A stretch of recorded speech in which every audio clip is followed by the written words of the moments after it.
ما فيش نت اصلا في الباقه.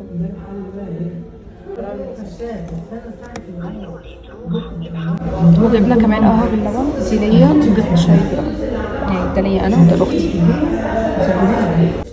سعر القهوه الفرنساوي ب30 والشاي بلبن ب20، فصرفنا كتير هنا في البلد.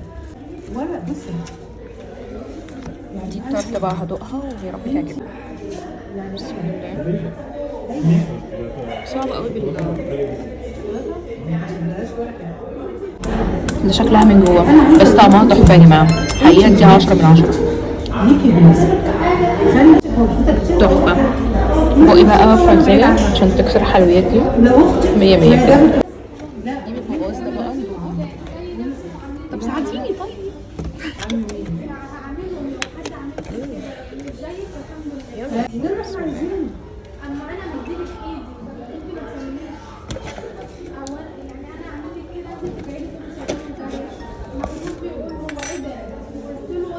لا ادوني دقيقة بقى عشان اخد حتة، الموضوع طلع اصعب مما اتخيل.